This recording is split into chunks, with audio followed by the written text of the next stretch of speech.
अभय 2 साल बाद घर लौटा था और घर में कदम रखते ही उसे सबसे पहले अपनी भाभी कर्जना का बदला हुआ चेहरा नजर आया। पहले वाली चमक, हंसी और बेफिक्री कहीं गायब थी।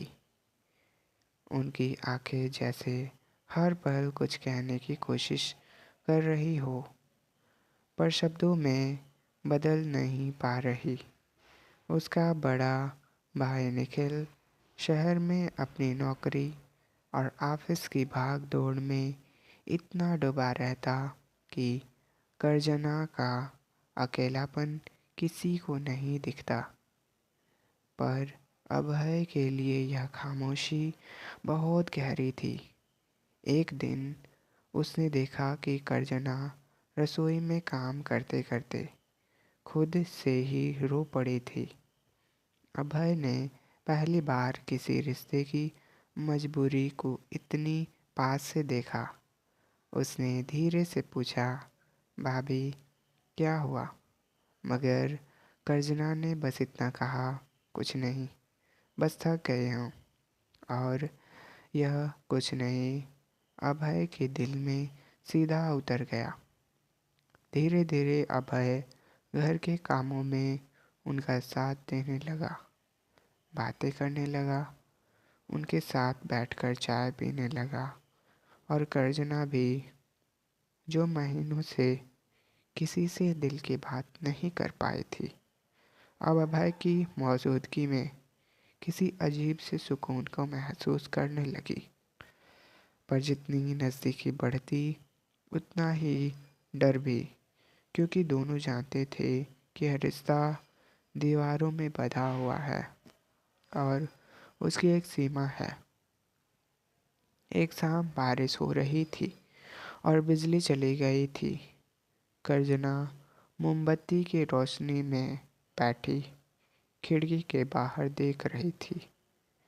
अभय पास आया तो उन्होंने धीमी आवाज में कहा, अभय, क्या गलत है अगर मैं चाहती हूँ कि कोई मुझे समझे? अभय सुनकर ठहर गया।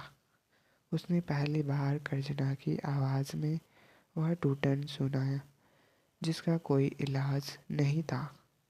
उसने धीरे से कहा, चाहत गलत नहीं होता भाभी, बस सीमा पार करना गलत होता है। कर्जना की आंखों में आंसू तैर आए, जैसे वे समझ भी रही थी और खुद को रोक भी नहीं पा रही थी।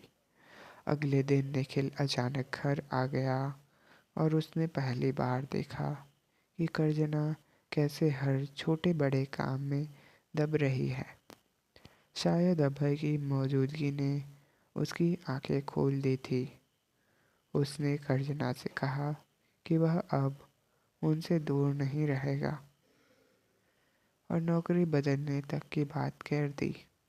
अभय यह देखकर खुश तो था, पर उसके दिल में एक कच्ची सी चुभन थी, एक अनकही भावना जिसे वह किसी हाल में रिश्तों पर हावी नहीं होने देना चाहता था। जाने से पहले उसने कर्जना से विदा ली। कर्जना दरवाजे पर खड़ी थी, आंखों में नमी और दिल में कृतज्ञता। उन्होंने कांपते हुए कहा, अभय, तुम आए नहीं होते तो मैं शायद अपने ही भीतर खो जाती। अभय ने गहरी सांस लेकर कहा, भाभी, मुझे कुछ नहीं चाहिए, बस आपकी मुस्कान, उसी में मेरी जीत है। और वह चला गया, एक ऐसे पवित्र बंधन को अपने दिल में सहेज कर, जहाँ प्यार था पर हद से ऊपर जाने की हिम्मत नहीं थी।